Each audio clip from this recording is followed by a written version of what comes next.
Bienvenue sur Allô la famille. Je m'appelle Ophélia. Je suis bien Lisa. Je suis Annabelle. Je m'appelle Samuel. Je m'appelle Astrid, j'ai 34 ans. Mon prénom donc c'est Romain. Bienvenue à toi pour un nouvel épisode. Et c'est parti pour un nouveau format Je m'invite chez vous. Aujourd'hui, on s'est rendu dans une famille XXL. C'est chez Marjorie et Franck qui ont d'abord eu des jumelles, puis des triplés. Autant vous dire que le rythme chez eux est intense. C'est une famille remplie d'amour qu'on a eu l'occasion de rencontrer. Et on va donc partager une partie de leur journée avec eux. Et Marjorie répondra à nos questions afin de mieux les connaître et d'apprendre comment peut se passer la vie d'une famille en grand. C'est le moins timide qu'il pense, non? Il n'a pas l'air impressionné. Oui, donc il n'est pas du tout timide. Enfin, ça dépend des moments, je dirais, mais c'est mon terrible. Souvent, les moins timides, c'est les plus bouge-bouge. Ah ouais. Allez Samuel, tu descends s'il te plaît, je suis derrière. C'est chaud, hein. Surtout que je risque pas d'ouvrir leur fenêtre. Hop. Avec la petite barrière. On se facilite un peu la vie. C'est fabrication maison, il a tout cassé. À force. Et il escalade, c'est ça? Il escalade, il tire. Donc du coup là on va mettre une porte, mais en attendant on a mis un petit moyen de... On va faire chauffer les biberons. Ça a l'air de résister déjà. Ouais, c'est ça. Oula. Tu vas poser les cuillères, Samuel, s'il te plaît. On va les poser. D'accord. Timide. Non, viens, on va aller à table. Samuel, on va les mettre à table. Alors, c'est parti. T'as pas posé les cuillères, Samuel.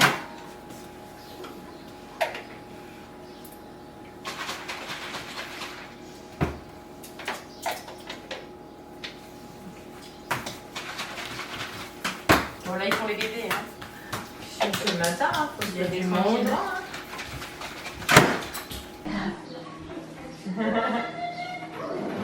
Ah, on en parlait deux en haut. Et du coup, ils mangent le petit bol un peu zizi. Ah oui, Bibi, Samuel, s'il pouvait en avoir 4 dans le ventre le matin, c'est comme certains avec leur café, lui c'est son lait. Hein. Moi c'est frère, mais lui ouais. Oui bon. Ils sont pas très gâteaux, ils sont pas très viennoiseries, ils sont pas très pains. Donc on essaye de trouver quelque chose qu'ils mangent. Ça ne pas partir l'estomac vide. C'est ça. Il y en a deux. C'est qui? C'est toi le premier alors? Ouais. C'est rigolo cette logique. Donc Samuel, Jaron Jaron et Stéphane. et Stéphane. Nous venions tout juste d'arriver que les triplés se sont réveillés et on remarque très vite que Marjorie n'a plus un instant pour elle. Et oui, ce n'est pas un ni deux, mais 3 petits bouts de chou qui vont la solliciter pour prendre leur petit déjeuner, pour aller aux toilettes, pour s'habiller, pour jouer. Bref, le rythme est effréné. Mais on notera quand même que ces petits bouts de chou ont l'habitude d'être assez autonomes. Et oui, maman n'a pas 3 paires de bras, ils doivent donc faire certaines choses tout seuls, ce qui les fait grandir et évoluer au final plus rapidement. Quand on est, ces 3 premières années, c'est la tête dans le mur, donc multiplié par 3, ça doit être... Ah c'est quelque chose. Hein. J'ai eu dormi par phase de 30 minutes par nuit. Entre les réveils. Donc là, quand on est dedans, on est dedans, hein, quand ils sont tout petits. Mais c'est vrai que les confinements et tout, j'ai pas pu avoir d'aide. Mes parents sont à 2 heures de route, ils pouvaient pas venir. Donc c'est vrai que quand j'ai pu avoir un petit peu de crèche, ne serait-ce qu'avoir les fesses sur le canapé à pas les surveiller, c'est énorme. Mais si t'as pas ton quota d'énergie, tu peux pas affronter la journée, quoi. Ouais, mais du coup, des fois j'en profite pour me recoucher. Bonjour. On continue de suivre Marjorie tout au long de sa matinée et à un moment, on passe par la cuisine. Alors on y avait déjà été le matin lors des petits déjeuners, mais là, lors d'une pause café, une fois les petits posés à la crèche, je remarque un menu repas affiché dans sa cuisine. Ça me rappelle beaucoup ce que je fais moi-même à la maison. Du coup, je lui demande un petit peu, elle, comment elle s'y prend quand on a une grande famille pour gérer tout ce qui est les repas, notamment le repas du soir qui, chez beaucoup de familles, est un moment un petit peu compliqué en termes de rythme d'arriver à tout faire. Alors Marjorie, effectivement, elle va nous parler du fait qu'elle fait un menu à la semaine. Pourquoi? Simplement, déjà, ça évite de perdre du temps le soir à savoir qu'est-ce que je vais faire en fonction de quoi il reste dans le frigo et dans les placards. Ça permet aussi de faire des économies d'achat. Et oui, on ne va pas acheter un petit peu tout et n'importe quoi aux courses, donc forcément on fait des économies.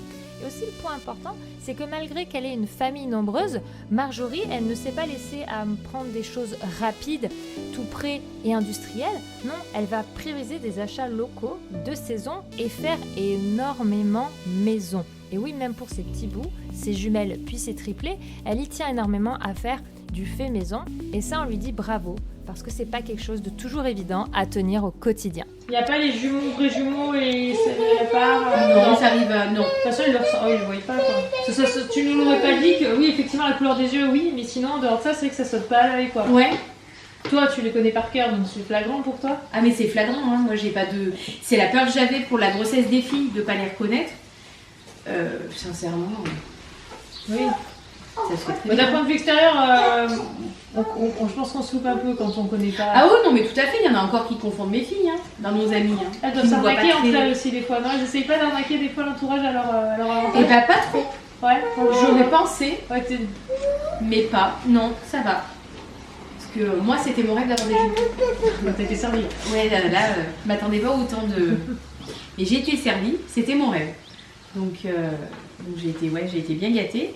Et je lisais beaucoup ça, qu'elle s'échangeait des trucs, et au final, absolument pas. Oui, c'est propre à elle après. Oui, voilà. Mais par contre, c'est un couple. C'est impressionnant. Là, elles se détestent. Dans 10 minutes, ça va être les meilleures sœurs du monde. Et je te tiens la main. Et on a, depuis toute petite, elles étaient dans la même chambre. Il y a quelques temps, on les avait séparées, parce qu'on a 4 chambres.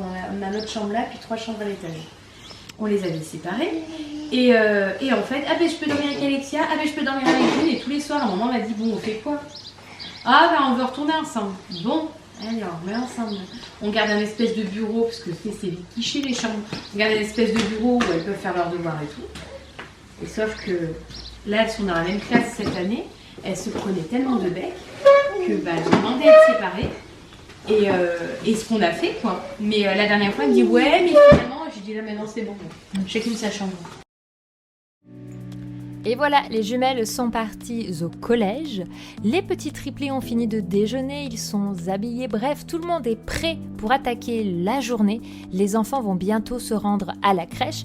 Mais avant de les amener, Marjorie va prendre un petit temps avec eux. C'est un moment qui est important, qui est crucial. Même si elle n'a pas pu s'arrêter et se poser ne serait-ce que boire une goutte de café ou se rendre aux toilettes, elle attendra qu'ils sont à la crèche pour cela. Mais elle va prendre ce moment pour leur lire un livre, faire des câlins, des bisous, jouer, bref, juste du temps de partage, du temps entre une mère et ses enfants. Et moi, je trouve que c'est tellement important. Et c'est pas forcément toujours évident quand on a un quotidien qui ne s'arrête jamais. Mais après tout, nous sommes parents et nos enfants, c'est notre priorité. Il est cassé. C'est pour ça que t'as pas la mis là. Je me suis fait adopter. Enfin, quand même que je rentre chez moi parce que j'en ai pas. On va aller à la crèche?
j'arrête pas, hein. Ne vous inquiétez pas, c'est normal. C'est normal, je sais pas, c'est normal. Si, j'arrête quand je dors. Oui, quand tu Et après, vous vous étonnez du speed de vos enfants. Non. Elle, oui, moi non. Moi, je suis parfaitement conscient. Hein. Je suis chauffeur-livreur pour une boulangerie. C'est un choix par rapport à vie de famille de faire un poste de nuit ou ça s'est fait déjà Non, de base? Ça s'est fait parce que je me tapais 80 heures par semaine et je voyais carrément plus ma famille. Oui. Donc je me suis dit, En fait, je changer. je passais longtemps à l'attendre. Du coup, à la base, ils livraient sur Valence et ils ont perdu la boîte a perdu le marché sur Valence, donc ils descendaient à Nîmes tous les jours. Ouais. Pour démarrer à 7h à Nîmes. Domazan, exactement. Ouais. Je partais de Porte, j'allais à Domazan. À Domazan, je chargeais le camion et je faisais ma tournée sur l'Hérault, le Gard. Oui, donc c'était pour garder le poste que Voilà. vous aviez accepté le déplacement au sud, mais... Oui, voilà, ouais. Donc, Non, sincèrement, il partait à 4h. Une fois, il est parti à 5h, il est rentré à 22h. Je vais dire qu'il y a un moment. tu arrives à un moment, voilà, tu fatigues. et Il n'a puis pas le tu salaire dis, qui ouais, va c'est avec en fait. Le salaire suivait pas. Il avait toujours le même salaire. Oui. Je veux dire, il y a un moment, bon. quand Il y tu avait bon, quand calcules. même. On est mieux que là. Oui, il y avait bon, mais Déjà. au nombre d'heures, c'était moins que le SMIC. Hein. C'était un peu filou quoi, sur les autres. Donc voilà. Et là, je fais une heure de nuit, je passe minuit, enfin 1h du matin, 8h de base. 8h de base. Ouais. Là, ils m'ont racheté 2 clients, ce qui fait 8h30. Ici, à 8h30, Assieds-toi, bébé. 8h40. À la Qu'est-ce même que je hauteur. veux? Je suis resté toute la nuit assis. Oh! Tu vas aller t'allonger là. Ça ne change pas grand chose. Mais voilà, donc, du coup, voilà, je fais 1h, 8h du matin. Donc là, moi, j'ai que des EHPAD et une école. Et du coup, tu passes tes nuits toute seule, quoi. Ouais, À carrément. partir de minuit, il se lève et moi je. Ouais. Vous vous couchez quelle heure le soir? 21h. Moi? 21h. Voire des fois plus tôt. Donc les soirées toute seule alors? Ouais. Pas trop de soirées en couple? Très peu. Mais du coup, quand, Que quand je suis en repos. là il est en repos dimanche, c'est-à-dire qu'il travaille pas dimanche à 1h du matin. Donc du coup, ce qu'il fait, c'est que samedi quand il finit, il se couche pas. En vrai, clairement, presque on n'a une pas nuit blanche. vraiment beaucoup de soirées, voire même quand je suis en repos, on n'a pas beaucoup de soirées. Parce que C'est rodé. toute la semaine, on en a 3 là-bas qui font la teuf le soir. Ah ouais, Donc, elles se couchent c'est pas quelque tôt. chose. Hein. Donc ce qui fait que même moi, quand je suis en week-end, que je me couche tard, elle va se coucher tôt. Parce qu'il se lève tôt, Oui. tu vois. C'est 5h30. Nous on a une vie complètement décalée en ce moment, c'est pour ça qu'il cherche ailleurs. Pour qu'on 5h30. puisse, Midi. Ah, il se levait, non, non, il Ah, les petits, oui. il Ah, démarre, oui. ils peuvent démarrer à partir de 6h. Aujourd'hui, j'étais contente, jusqu'à 7h, j'étais tranquille. J'ai pu prendre mon café au calme. Tu savoures les moments de calme dans ces moments-là. Il faut que tu fasses ton plein d'énergie De calmitude. et pour pouvoir arriver à gérer derrière. Hein. Si t'as Ouais, pas ton quota, ouais, tu non, peux mais pas arriver sérieusement. à leur donner si toi t'as pas pu Et moi, prendre j'aime bien dormir quand même un minimum. Et c'est vrai qu'avec eux, je suis dans le mal depuis qu'ils sont nés parce qu'ils sont matinaux, c'est impressionnant.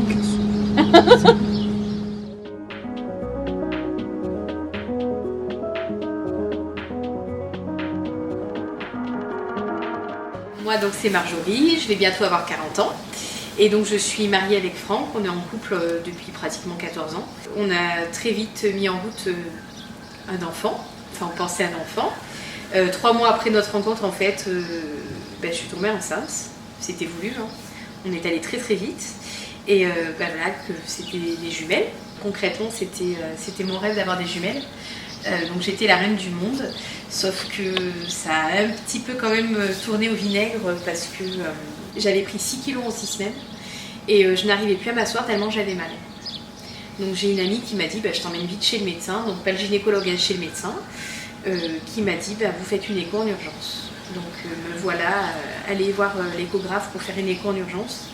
Et il m'a dit c'est soit le bébé de droite a un cordon mal inséré, soit c'est un syndrome transfuseur-transfusé. Donc on m'a dit de prendre rendez-vous avec un grand échographe ailleurs. Et le rendez-vous était une semaine après.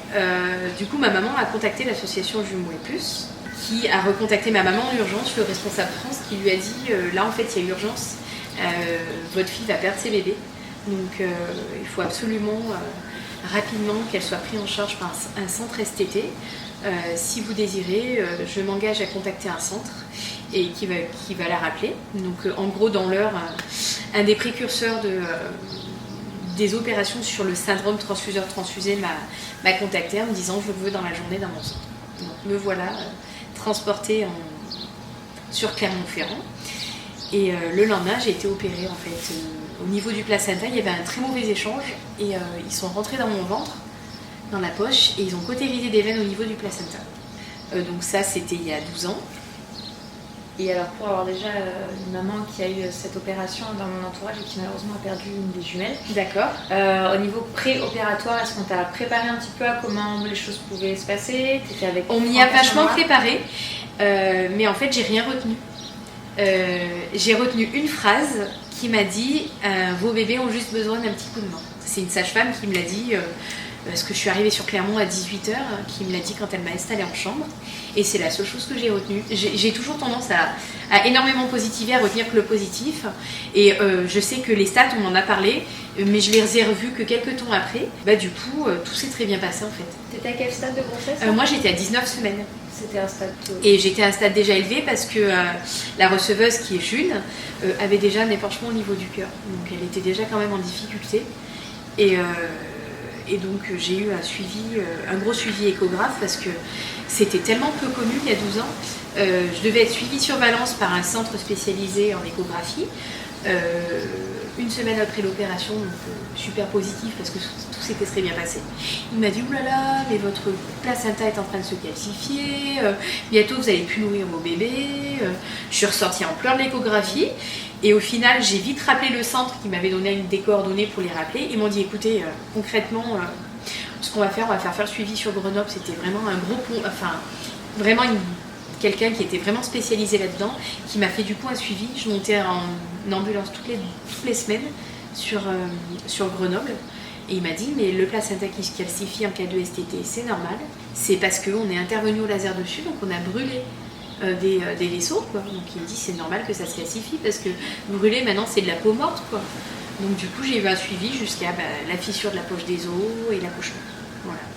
Donc après le reste de la grossesse, c'est bien passé. Il s'est super bien passé. J'ai fissuré à 32 plus 2. C'était à combien de mois? Ça fait à 7 mois et demi, quoi. Donc pour des jumeaux, c'est plutôt bien. Oui, mais je m'attendais à plus parce que mon col tenait, donc c'est vrai que j'étais pas du tout préparée à ça. Un 22 décembre. Je voulais pas des bébés de Noël, mais bon, manque de peau. Et du coup, on m'a transportée rapidement sur Grenoble parce que pendant la grossesse, en plus du STT, on s'est rendu compte qu'une de mes filles avait une malformation au niveau d'un des poumons. Elle avait des kystes sur un poumon. Donc, ils savaient pas trop ce que ça allait donner en fait dans le temps. Donc, Valence se sentait pas du tout les accueillir parce que s'il y avait un risque d'intubé ou autre. Du coup, j'ai été transportée sur Grenoble et j'ai accouché le lendemain parce que ils pensent qu'il y en a une qui a fait du méconium. J'ai pris 1 degré de température, donc ils ont dit bon, on prend pas de risque à ce stade-là, on les sort. Césarienne. Voilà, césarienne d'urgence, oui et non. Ils ont mis 3-4 heures entre l'annonce et la césarienne, et donc elles sont nées à 23 décembre. Mais le 25 décembre, quand je me suis réveillée, en maternité, j'ai appelé la néonate pour savoir comment elle allait.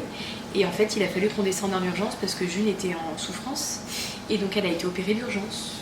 Donc, pronostic vital engagé. Je venais d'être maman, j'ai signé des papiers de réanimation en cas de souci. En fait, elle était pleine d'œdème, elle avait le ventre bleu très très gonflé. Bon, elle faisait 1,4 kg. Ils m'ont dit, en fait, concrètement, on va ouvrir.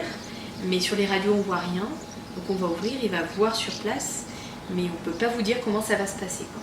Parce que je cherchais un peu de réconfort à dire est-ce que ça va aller. On m'a dit, mais d'un côté c'est bien, ils ont raison, hein. S'ils savent pas, ils savent pas. Hein. Mais elle m'a dit, mais on sait pas, quoi. Je sais pas comment va aller votre fille. Donc elle a fait une entérocolite nécrosante. Donc en fait, les intestins se sont vrillés et se sont troués. Donc le peu de lait qui lui était donné par sonde partait dans le ventre. Donc maintenant, il y a des progrès qui ont été faits dans les entérocolites, ils arrêtent de nourrir tout ça. Sauf que il y a 12 ans, ils n'en étaient pas là au niveau du progrès. Elle a été opérée, elle est revenue le soir, et puis elle a eu une stomie pendant 2 mois, enfin un peu moins de 2 mois. Et donc June, en l'espace de 10 mois, a eu 3 lourdes opérations. Il y a eu un accompagnement psychologique pendant cette période-là ou est-ce On nous l'a proposé, mais... pas ressenti le besoin. Non, parce qu'en fait, on se fait nous-mêmes on est toujours en train de rire dans toutes les situations. Donc, on a fait les cons, on a fait les idiots, et je pense que notre meilleure thérapie à nous, c'est le rire. Voilà. Et puis on est hyper complices, on est assez fusionnels. Et puis du coup on a réussi à s'en sortir comme ça. Donc du coup on a récupéré Alexia, elle avait 3 semaines, donc elle était encore prématurée parce qu'elle était à 36 semaines en âge de vie, de vie dans mon ventre. Et puis après on a continué les allers-retours à Grenoble parce qu'on attendait que June aille mieux au niveau intestinal. Ils attendaient que ça se repose un peu, que ça se remette. On attendait sa réopération aussi parce qu'après qui dit réopération dit que pendant quelques temps elle n'est pas nourrie. Et après ils ont remis à manger et puis elle est sortie au bout de 2 mois. Et donc nous voilà notre vie à 4. On a fait notre petite vie, monsieur ne voulait plus d'enfants. Moi quand même, j'avais bien envie et au bout de 9 ans il a quand même dit oui. Donc nous voilà en essai pour avoir notre petit 3e. J'espérais plein de choses. Comme je disais, du cododo, allaitement, m'occuper d'un enfant tout seul. Voilà, je m'étais dit, oh là là, je vais, avant d'aller au travail, le poser chez la nounou. Et puis, on a découvert qu'il y en avait 2, et puis après, on a découvert qu'il y en avait 3. Parce que du coup, tu avais repris une activité professionnelle entre les... Oui, moi, à l'âge d'1 an, j'ai retravaillé. Quand elles avaient 1 an, c'est le papa qui a pris le relais qui s'est occupé des filles, pendant que moi, je travaillais. Et donc ça faisait 10 ans que j'étais dans la même boîte. Voilà. Et donc de ma grossesse tampon avec un bébé, je me retrouve avec une autre grossesse multiple. Avec forcément les peurs de repartir sur une grossesse chaotique, parce que je sais que les grossesses multiples et en plus triplées sont encore plus chaotiques que les grossesses de jumeaux. Donc c'était vraiment ma peur, c'était d'avoir des soucis sur la grossesse. Donc elle a eu été chaotique, mais elle s'est très bien finie, donc c'est l'essentiel. Voilà. Le même souci. Transfusé. Voilà, mais qui s'est stabilisé au stade 1 et qui s'est arrêté en fait. Besoin d'opération ? Non, j'ai eu un ventre énorme avec ce qu'ils appellent des citernes, tu sais, c'est au niveau de la poche, à un endroit où il n'y a pas le bébé, ils calculent la hauteur qu'il y a. Et ils parlent de STT à partir d'une citerne à 8. Qu'ils appellent 8. L'autre bébé avait pratiquement pas de citerne. Et moi, j'étais à plus de 9. Je crois qu'elle est montée même jusqu'à 12. Donc j'avais un surplus de liquide amniotique qui était énorme. Donc j'ai un ventre qui a très très vite grossi. Et je savais, à un moment, je savais pas quoi faire de mon ventre. Je savais plus comment me mettre. Coucher, j'étais pas bien. Sur le côté, j'étais pas bien. Assise, j'étais pas bien. J'étais jamais vraiment bien parce que finalement, je me suis retrouvée du jour au lendemain avec un ventre énorme, quoi. C'était même pas dû au triplé, c'était dû à ce liquide amniotique. Ouais, à ce qu'ils appellent l'hydramios en fait. Donc du coup, le souci, ça fait que je me suis retrouvée encore à faire des échos toutes les semaines. L'avantage, c'est que je voyais souvent mes bébés. J'avais pas m'inquiéter de savoir, je les voyais très souvent. Donc grossesse hyper médicalisée. Donc le suivi a démarré sur Valence et après, on faisait 1 semaine sur Valence, 1 semaine sur Lyon, qui est un centre référent multiple. Et à 25 semaines, j'ai été hospitalisée. Ils t'avaient prévenu de cette possibilité ou un mois avant. Oui. Le protocole sur Lyon, c'est d'hospitaliser généralement vers les 25-26 semaines pour que les mamans soient au repos total. Et parce que il n'y a pas à dire, le corps de la femme n'est pas préparé forcément à des grossesses multiples. Donc il y a certaines femmes dont le col lâche ou il y a des dopplers qui déconnent ou il y a plus de risques aussi pour la maman sur les grossesses triples que sur d'autres grossesses, que ce soit de l'hypertension ou autre. Du coup, ça permet d'avoir un suivi et de pouvoir réagir tout de suite si jamais il y a une urgence, quoi. Donc pendant 2 mois, j'ai été hospitalisée parce qu'au final, je suis rentrée un 23 juin à l'hôpital avec pour objectif d'accoucher à 34 semaines. J'ai accouché à 33 plus 5. Donc, t'étais à quel stade quand t'as été hospitalisée ? 25. Ça fait je crois que c'est 6 mois et demi. 6 mois et demi. Ouais. Et t'as tenu jusqu'à 8 mois. Donc plus que pour le jumelle finalement. Ouais, j'ai 1 semaine de plus. 1 semaine et 2 jours de plus. Je suis assez fière de ça d'ailleurs, d'avoir mieux fait. Et au niveau organisation, t'as géré comment alors ? Parce alors, qu'il y en avait 2 devant là. Alors du coup, sachant que j'ai été hospitalisée à 23 juin, j'ai fait venir la marraine des filles ici pendant 1 semaine pour gérer la fin d'année scolaire, parce que mon mari travaillait en 3-8. Du coup, elle était là pour les filles. Fin juin, mon mari a monté les filles pour passer 2 semaines en station avec mes parents. Donc du coup, mes parents les ont gérés comme ils ont pu pendant 2 mois. Et mon mari est resté à la maison pendant ce temps-là. Il travaillait et il venait me voir toutes les semaines. Voilà. Donc sacrée organisation quand même. Oui, mais encore, on a eu de la chance que ça tombe pendant les vacances scolaires. Franchement, je sais pas comment on aurait fait. Ils ont des solutions pour aider les familles comme ça quand il y a des enfants devant ou... Eh bien, pas du tout. On m'a rien proposé. Oui, c'était organisez-vous et venez. C'est exactement ça. On m'a pas laissé le choix. Sinon, j'avais plus de suivi à Lyon, concrètement. C'était comme ça. Ce que je comprends aussi tout à fait, hein, parce que on est capable aussi de reprocher à l'équipe quand ils font des erreurs. Là, au moins, ça leur laissait pas trop la possibilité d'erreur. Mais ouais, moi, j'ai des mamans... elles se retrouvaient en plein année scolaire à devoir faire garder leurs enfants. Franchement, je sais pas comment on aurait fait. On aurait réussi, hein. On aurait trouvé des solutions. Hein. Mais bon, là c'était bien, c'était pendant les vacances. Et du coup, tu accouches à 8 mois, donc néonate, pas néonate? Alors, un petit peu néonate, c'est logique. Hein. Esteban faisait 1,580 kg et Samuel était à 1,820 kg et Jarod était entre les deux. Donc, ils avaient besoin d'aide. Voilà, à ce stade-là... ils n'ont pas de soucis respiratoires, mais ils ont eu besoin d'aide pour manger, parce qu'ils étaient petits, pour se réchauffer aussi. Mais c'est allé très vite parce que finalement, à 37 semaines, j'avais tout le monde à la maison, quoi. Donc à peine 3 semaines. Donc débarquement, nouvelle vie à 5. On l'a fait petit à petit, donc on a Samuel qui est sorti. 2 jours après, on a Jarod qui est... Non, 3 jours après, on a Jarod qui est sorti. Et 2 jours après, on a Esteban qui est sorti. Donc ça a été assez progressif, c'est pas plus mal. Et puis nous voilà passés de parents qui dormaient entièrement les nuits à parents qui dormaient plus beaucoup. À gérer. Le soir, avant de me coucher, je préparais 9 biberons à l'avance. Que j'avais plus qu'à réchauffer. Enfin, je préparais l'eau et les dosettes à part. Et au dernier moment, je passais les dosettes. Ça a été une sacrée organisation. Vous aviez un petit peu vu tout ça en amont ou vous vous êtes dit on fera au feeling ou J'ai connu que les grossesses multiples et du coup d'avoir plusieurs enfants en même temps. Donc l'organisation, j'avais une feuille où je notais les horaires de biberon. Où je notais aussi les prises de vitamines, de médicaments, combien ils avaient pris en quantité. Je notais tout ça en fait sur une feuille. Parce que Samuel était plus glouton qu'Esteban, donc du coup je préparais aussi des bibes plus grands et ainsi de suite. Quoi.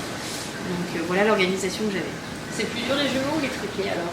Ou c'est plus dur la première grossesse multiple, pas la première vie multiple, ou la seconde fois quand on y est? Je suis incapable de répondre à ça, ça dépend du caractère de l'enfant en fait.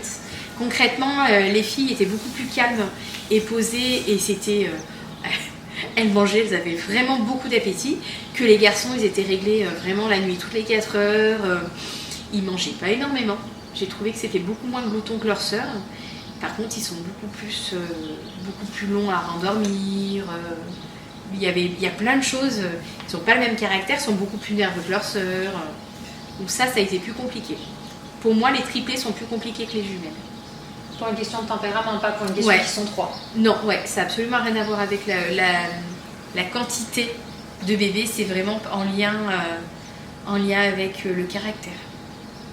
Et toi, au milieu de tout ça, en tant que femme, déjà, tu as dû peut-être devoir te mettre un peu en parenthèse avec les jumelles, mais tu t'étais retrouvée parce que professionnellement, tu avais déjà repris une activité. Oui. Un travail que j'aimais beaucoup. Quand du coup, tu es arrivée, tu as su que tu étais enceinte de triplé, comment tu t'es dit, toi dans tout ça, ton couple dans tout ça, tes filles aînées dans tout ça, comment tu as vu un peu les choses et comment elles se sont passées? Les choses se sont très bien passées. Moi, j'ai pleuré le dernier jour de travail parce que c'était pas du tout ce que je m'étais imaginé. Quand on s'est lancé dans l'idée de faire un 3e, c'était un 3e, c'était pas 3. Du coup, professionnellement, là, je suis en train de faire une rupture conventionnelle. Parce que concrètement, je ne peux pas reprendre au jour d'aujourd'hui. Moi, je me suis complètement mis entre parenthèses. Là, pour le moment, je suis mère. Je ne suis pas femme. J'attends la rentrée des classes avec réelle impatience pour pouvoir justement reprendre du temps pour mon couple et pour moi. Et sinon, les choses se sont passées comme elles devaient se passer. Hein. On a beaucoup d'écart entre les grandes et les petits, donc c'est vrai qu'on a moins besoin de s'occuper des grandes. On n'a pas besoin de les aider à les habiller, les aider à manger ou autre. Là, on n'est plus sur de l'adolescence, donc c'est d'autres choses à gérer. Et je pense que c'est bien qu'on les ait eues avec autant d'écart, parce que du coup, elles n'ont pas été jalouses. On a pu bien leur expliquer les choses en amont, qu'un bébé c'était beaucoup de temps, que 2 bébés c'était beaucoup de temps, mais que 3 du coup, il allait falloir qu'on passe énormément de temps avec. Donc accessoirement, on a eu vraiment le temps de les préparer psychologiquement à l'ouragan qui allait nous arriver. Hein. Elles avaient envie de s'impliquer ou elles avaient quel âge à ce moment-là? Quand elles ont su qu'il y en avait 3, elles nous ont dit, c'est bien, il y en a un pour Jules, il y en a un pour Alexia, et ça en fera un pour vous. Bon, elles n'ont pas autant géré que ça, parce que quand il a fallu changer une couche avec du caca, il n'y avait plus personne. Donc du coup, non, elles ont joué à la petite maman, oui, c'est sûr. Là maintenant, elles ont 12 ans, donc elles sont plus à gérer leurs trucs avec leurs copines que je gérais leurs petits frères, quoi. Mais bon, c'est pas leur rôle non plus. Accessoirement. Non, mais du coup, elles n'étaient pas dans une position où je ne veux pas d'autres enfants, pas de bébé à la non, maison, ça faisait quelques temps qu'elle nous réclamait. Alexia, quand elle a su que j'étais enceinte, elle a pleuré de joie. Donc déjà, c'était... Ça m'avait un peu scotché, mais ouais, elle était hyper ravie d'en avoir. Bon, là, elles sont concrètement au courant qu'il n'y en aura plus d'autres. Donc, non, ouais, c'était... elles sont remplies de bienveillance et remplies d'amour, donc c'est vrai que pour ça, on est hyper chanceux. Vous avez l'air bien, enfin, ça a l'air bien tourné, vous allez être bien, enfin, au niveau, même si tu me dis quoi, que les petits se chamaillent un peu, on sent qu'il n'y a pas de ça me saoule les frères ou... Bon, elles me l'ont dit juste avant de descendre parce que Samuel est rentré dans la chambre pour les réveiller, mais qu'elles en aient marre d'être réveillées à 7h du matin par leur frère, je peux le comprendre. Hein. Voilà. C'est pareil là. Voilà. Mais parce qu'il est hyper intrusif dans sa façon d'être. Mais comme je leur ai dit, c'est un temps, il va grandir. Peut-être que dans 2 mois, il arrêtera de le faire, ça. Mais bon, le problème, c'est que je peux pas tout fermer à clé et l'empêcher de tout faire. Quoi. Non. Donc on est obligé de passer par des phases qui sont des fois pas marrantes. Mais bon. Du coup, tu dis que tu t'es mis entre parenthèses, là tu fais une rupture conventionnelle. Comment tu projettes un peu les choses? Parce que du coup, ton couple, tout ça, ça n'a pas été trop dur pour toi, des moments, ou toi pour ton couple? Le couple, il est pratiquement entre parenthèses, de par le rythme de travail de mon mari qui travaille de nuit, le fait qu'il n'ait pas de week-end. On sait que c'est sûr pour une certaine durée qu'il est en train de chercher ailleurs, donc on est assez solide.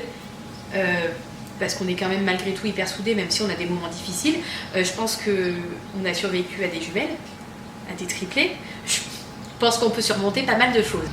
Je dis pas que c'est rose tous les jours, mais on rit tellement en fait, on est tellement 2 enfants que je pense que c'est ce qui fait qu'on en est là encore au jour d'aujourd'hui. On a été très vite dans notre façon de se mettre en couple parce que en fait, du moment qu'on s'est rencontrés, on ne s'est jamais quittés, on s'est très très vite mis en ménage. Je suis très vite tombée enceinte, mais on a eu plein d'épreuves et on est hyper soudés et c'est ce qui fait notre force, quoi. Et on se dit tout. Quand il m'a fait chier, je lui dis qu'il m'a fait chier. Concrètement, je lui dis, il me le dit aussi, hein. On parle très ouvertement des choses et on n'a pas de... Enfin, je sais pas, on n'a pas d'a priori sur quoi que ce soit enfin, bon, je pense qu'on en est là au jour d'aujourd'hui pour ça, hein, parce qu'on communique beaucoup. Sur la communication, c'est clé. Hein. Oui, tout à fait. On se dit les choses. Donc voilà. Et puis écoute, on arrive à passer du temps quand les petits sont à la sieste. Et puis on essaye de trouver des instants que pour nous, comme ça. Pour le moment, on n'a pas le choix. Il te dit qu'une fois que les petits rentreront à l'école, peut-être que déjà ça sera un nouveau rythme. Oui, ça sera un nouveau rythme. Peut-être que d'ici là, il aura trouvé autre chose aussi. Donc, là, tu vois, normalement, quand il arrive du travail, on mange tous les deux, on prend un temps pour nous. Donc, c'est vrai que quand les petits sont à la crèche, c'est quand même plus simple. Ils nous interrompent pas toutes les 2 minutes. Il faut pas qu'on les sépare au bout de 2 minutes. Parce que généralement, on finit, là, on a 2 sur lui, j'en ai 1 sur moi. Ils sont encore petits, donc c'est vrai qu'ils sont hyper prenants et intrusifs dans la façon de faire. Parce que c'est comme ça. Hein. Puis ils vont grandir. Leur première année de maternelle, ils vont vachement changer. Donc, on aura aussi... On pourra peut-être les laisser à garder. Et puis moi, après, on verra au niveau du travail ce que je vais faire. Hein. Je vais me laisser le temps de me former sur autre chose et avoir un travail un peu plus scolaire au niveau des horaires. Et ça sera quand même quelque chose, tu vas dans un but de vraiment uniquement adapter par rapport à tes enfants ou tu as quand même envie de pouvoir retrouver quelque chose qui te plaît, dans lequel tu te sens épanouie professionnellement? Concrètement, étant donné que j'ai eu un travail qui me plaisait énormément, je ne me verrai pas là faire un travail proprement dit uniquement financier. Il faut que je puisse y aller quand même avec le sourire. Enfin, c'est ce que je vais chercher, je ferai au mieux. Après, faut faire tourner la marmite à un moment ou à un autre. Donc concrètement, Va falloir que je travaille. Et puis moi, rester à la maison à rien faire, c'est pas du tout ma façon de faire, c'est pas du tout la façon dont j'ai été éduquée. Donc je pense que je retravaillerai rapidement. Mais maintenant, trouver le juste milieu des choses. Parce que 5 enfants, financièrement, entre la cantine et les gardes périscolaires, c'est pas rien. Donc il faut réussir à trouver quelque chose qui fasse un bon juste milieu. Financièrement, ce soit possible, réalisable et que ça me laisse quand même le temps de... Oui, voilà. Que le planning puisse aller. Sans quand on a une vie de famille, on a un des deux souvent qui est obligé d'avoir plus de mobilité. Et là, sur le coup, ça va être moi. Donc je pensais à... J'ai plein d'envies. Je me forme aussi à côté, donc on verra bien... C'est toi par choix, ça s'est fait naturellement cette question, que ce soit toi qui sois plutôt à te concilier d'un point de vue professionnel? Ça s'est fait naturellement. Mon mari s'étant occupé des grandes, déjà quand on a su qu'il y en avait 2, je lui disais oui, mais qu'est-ce que je fais? Il me dit attends, il me dit t'as le droit au congé parental, tu vas pas aller te bouffer à courir tous les matins de partout pour réussir à ramener tout le monde. Si tu as envie de le prendre, prends-le. D'accord. Bon, après, à 3, je me suis plus du tout posé de questions. Pour moi, c'était... je ne voyais pas le fait de travailler en ayant des triplés. Parce que concrètement, les à côté, courir le matin pour que tout le monde soit à l'heure à l'école, à la crèche, ou chez la nourrice, je ne le voyais pas du tout. Donc pour moi, le congé parental s'est imposé. Mais par contre, moi, au bout de 3 ans, je me voyais reprendre. La société où j'étais a énormément changé. Parce que j'ai toujours des contacts avec ma collègue. Ce qui était une entreprise familiale assez cocooning est devenu beaucoup plus grosse société dans la rentabilité. Tous les responsables ont changé sauf mon chef de dépôt. Donc la grande direction a changé. J'étais télévendeuse chez un grossiste. La responsable des téléventes aussi. Donc j'ai plein de choses qui me sont arrivées aux oreilles qui font que je me suis dit pourquoi reprendre si vraiment je me sens plus du tout dans cette optique-là et pas à ma place quoi. Et puis concrètement quand j'ai fait les calculs de la cantine et de la garde des vacances et du périscolaire pour 5 enfants, le choix était vite fait en fait. Je pense que je perdrais de l'argent à aller travailler. Donc je vais trouver quelque chose de plus adapté à notre vie de famille. Je pense que quand la famille s'agrandit, il y a un moment où, comme tu dis déjà financièrement, s'il aurait fallu faire garder les 3 le temps que toi tu travailles, en fait, ça te coûtera limite plus cher que si tu travaillais pas. Donc il y a aussi tous ces aspects-là qui rentrent en compte. Et, Ouais. Et puis je me dis comment ça va être le jour où je vais travailler, qu'il faut que tu rentres à la maison et finalement ce que je fais là sur la journée, les lessives, le repas, machin, il va falloir trouver une autre organisation pour réussir à tout concilier, même si j'essaye de faire participer au mieux les grandes. C'est pas leur rôle dans leur vie de faire ce que j'ai à faire moi quoi. Donc on leur fait s'occuper de leur chambre, des choses comme ça, des petites tâches comme débarrasser le lave-vaisselle, mais accessoirement le reste c'est pas elles de le faire quoi. Je suis pas pour tout leur faire faire quoi. Non, tu les fais participer pour qu'aussi ça devienne qu'elles s'impliquent dans le foyer dans lequel elles sont, ça c'est important, mais tu peux pas leur demander de faire à ta place quoi. Non, concrètement non. C'est comme je leur demande pas de garder leur frère, sauf si à un moment on est vraiment embêté avec mon mari sur un truc à faire dans la maison. Hein. Parce que concrètement, je leur laisse pas, si je dois partir, je pars avec les petits, mais je laisse pas les petits à garder aux grandes. Je leur demande de l'aide pour qu'elles occupent leurs frères parce que dès qu'on fait quelque chose, ils sont la tête dessus et on peut plus rien faire. Ou alors ils font des bêtises à côté, donc qu'elles aient un œil dessus, mais que nous on soit pas très loin, quoi. Comme hier, on faisait un truc sur la piscine, j'ai demandé aux grandes de venir nous aider vis-à-vis de leurs frères, quoi. Et c'est les seules choses qu'on demande, parce que c'est pas leur rôle. Je veux les laisser grandir tranquillement. Et socialement, de manière générale, quand on est une famille avec jumeaux puis triplés, comment ça se passe? Alors concrètement, c'est un néant total. Alors déjà, on a le Covid qui est arrivé. Hein. Les garçons sont nés en août 2019. On a été confinés, je crois, en mars 2020. Alors déjà, des triplés en bas âge, on prend pas la peine d'aller bien de partout. Hein, parce que charger 3 lits parapluies, 3 machins, 3 trucs, enfin voilà. Le Covid est passé par là. Et l'arrivée de triplés, déjà, ça fait énormément de tri dans nos amis, malgré tout. T'en as qui restent, puis t'en as, tu te rends compte que finalement... Tu fais peur. Ouais, donc du coup, ça fait faire le tri dans les amis. Parce que tu fais peur qu'ils te le disent complètement ou tu vois qu'ils invitent plus, qu'ils prennent moins de nouvelles? Alors, tu as des gens qui doivent tout le temps passer, mais qui passent jamais. Ou t'as des gens qui vont passer pour voir les bêtes de foire. parce que les multiples, ça attire énormément sur le visuel. T'as des gens qui prennent pas de nouvelles. Si t'en prends pas, ils en prennent pas. Donc, à un moment, les distances se prennent naturellement sans se fâcher. Et du coup, je me dis qu'on n'en garde que le meilleur. Alors, concrètement, avec le travail de mon mari qui travaille de nuit et le week-end, ça réduit encore plus la vie sociale. Donc, je fais beaucoup de choses en semaine. Là, je vais voir mes parents. Mais sinon, on ne reçoit pas grand monde à la maison.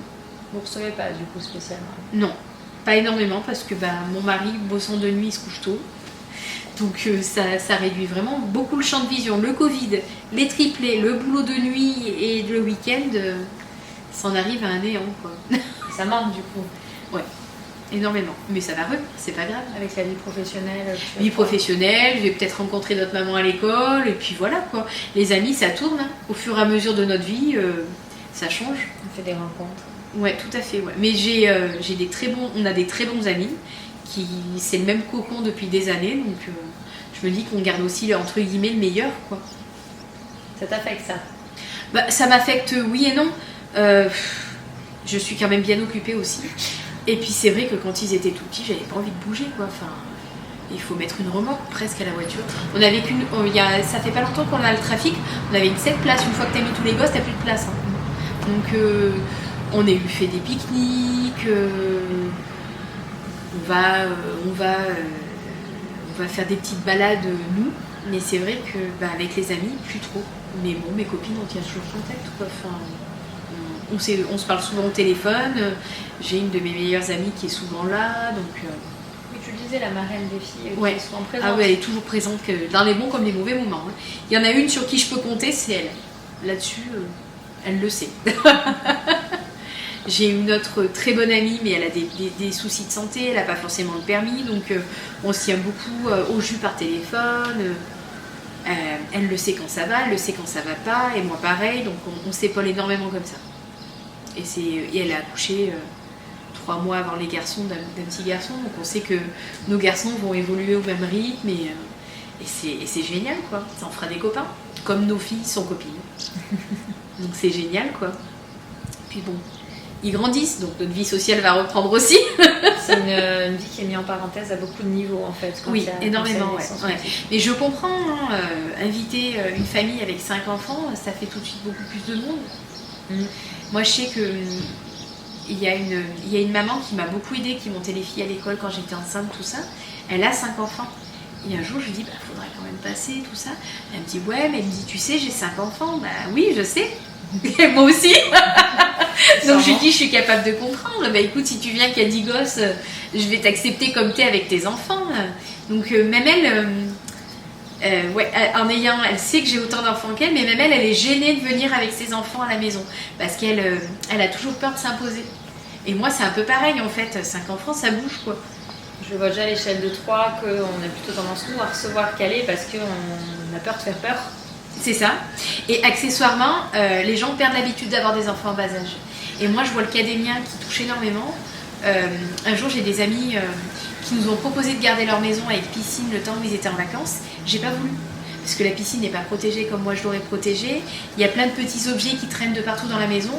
Concrètement, à part passer mon temps à leur faire la chasse parce qu'ils vont toucher les objets et accessoirement peut-être casser quelque chose, j'ai préféré dire non en fait. Parce que ma maison est sécurisée en fonction de mes enfants. Et même là, ils arrivent à faire des bêtises. Donc, je me dis, pourquoi se torturer? Voilà, autant rester à la maison, c'est très bien. Quand j'arrive chez quelqu'un, je suis là. J'analyse tout. Je peux te mettre ça en hauteur? Ah mais c'est à peu près ça. Ma belle-mère, elle a une espèce de chaussure là en verre. Je me permets, elle me dit oui. Je mets en hauteur. Elle a une cheminée, elle n'a pas le truc pour protéger parce qu'elle a plus d'enfants en bas âge. Non, c'est chaud. Voilà, on passe notre vie, en fait, elle est fliquée. T'as pas envie de te mettre en position inconfortable, tu préfères rester quand même sur des choses où tu te sens plus à l'aise pour être tranquille, quoi. On va dire que tu vas pas te rajouter du poids aux chevilles quand on a déjà... Ben non, si c'est pour faire, entre guillemets, faire rire les gens parce qu'ils me voient courir après les gosses, mon mari qui me dit oh, mais tu auras du monde pour t'aider à surveiller. Non, les gens sont pas là pour surveiller mes gosses, quoi. Ils sont là, eux, pour profiter d'un bon moment, ce que je comprends, hein. Ils viennent là pour profiter d'un bon moment, pas pour surveiller mes gosses. C'est moi et mon mari qui allons surveiller les petits, quoi. et accessoirement courir après et dire non et être dans la confrontation permanente, quoi. Donc je suis mieux à la maison. Mais ça, je te comprends. Mais bon, comme je dis et je me répète, ils vont grandir. C'est ce qui est, hein. Ça Donc va ça passer. évolue. Oui, c'est que pour une certaine période, je le savais. Mais je m'attendais pas à autant de difficultés à l'âge qu'ils ont, quoi. Je pensais que ça se serait un petit peu apaisé. Par rapport aux jumelles. Autant, ce que tu as connu avec les jumelles. Oui, parce que eux, c'est confrontation permanente en fait. Mais bon, il faut que ça se passe et ça fera des adultes accomplis plus tard. C'est moi qui queen là tout de suite maintenant. Mais oui, un jour je vais me dire où sont mes bébés. Ouh là là, ça me manque quand ils étaient petits. Alors actuellement, des fois je me dis vivement qu'ils grandissent. Mais voilà, c'est ce que je trouve dommage parce que finalement, dans le fait qu'ils soient plusieurs, ce que je trouve dommage, c'est que des fois je me dis j'ai hâte qu'ils grandissent et je trouve ça dommage d'en avoir à dire ça en tant que parent, mais des fois ils m'ont tellement surmenée dans la journée que j'ai juste envie qu'ils grandissent et qu'ils soient adolescents, coincés dans leur chambre. Et là je vais râler parce qu'ils seront tout le temps dans la chambre, mais des fois je me dis ça ferait du bien. C'est pas propre au triplé, hein. Ça je pense le dit des fois. Il y a des moments dans ta journée où t'es là. Allez, ça sera ce soir bientôt. Hein, on va grandir. C'est ça, hein, je me dis, là des fois je râle parce que les filles je les vois pas de la journée, mais je me dis bon sang, je rêve de ça des fois avec les garçons. Mais c'est le rôle des parents, quoi. Des fois d'en avoir marre et des fois de dire, d'avoir envie de les serrer et de les garder petits, quoi. En fait, finalement, je me dis que la vie elle est pleine de regrets parce que j'ai tellement la sensation vu que j'ai dû faire un peu à la chaîne quand ils étaient petits. C'est un regret que j'aurai toujours de ne pas avoir eu une grossesse simple, c'est de me dire finalement j'ai toujours fait la chaîne et j'ai pas pu réellement pleinement en profiter. J'avais plein d'aspirations quand mon mari a enfin dit oui pour le petit troisième. Je voulais faire du cododo, je voulais allaiter, je voulais plein de choses et en fait là les garçons j'ai tiré mon lait mais j'ai vite arrêté. Quand j'ai su que Samuel allait vite rentrer, j'ai arrêté progressivement de tirer mon lait parce que c'est tellement épuisant, 3, que du coup je savais qu'il allait falloir que je fasse des concessions sur des trucs et je les ai faites sur le fait de vouloir allaiter. J'ai juste tiré mon lait pour leur apporter le meilleur au départ, mais ça s'est arrêté là. Et c'est des regrets que j'aurai. Donc certes, le jour où je serai grand-mère, je pourrais peut-être, une de mes filles m'en pondra peut-être qu'un. J'aurais peut-être la possibilité de m'occuper d'un enfant. Mais ouais, en tant que maman, c'est quand même... j'aurais pas connu le voix basse. Même si je sais que j'ai vécu beaucoup de choses que beaucoup ne vivent pas, j'ai quand même des regrets sur la normalité en fait de tout ça. C'est différent. C'est complètement différent. C'est plus à la chaîne, à la course et... Ils en sont pas plus malheureux. Non, parce qu'ils connaissent que ça finalement. Mais c'est vrai que moi, je savoure les petits câlins que j'ai parce que c'est des choses, j'aurais limite aimé être une maman koala avec le petit dernier, quoi. Bon, je suis une maman triplée, quoi. C'est comme ça, c'est la vie qui l'a voulu, c'est... Mais ouais. Mais c'est pas grave, je vis plein d'autres choses. Ça c'est sûr. Ouais. Que peu ont vécu, on est une famille atypique, hors norme. Mais c'est génial. Et on est heureux comme ça, donc c'est l'essentiel.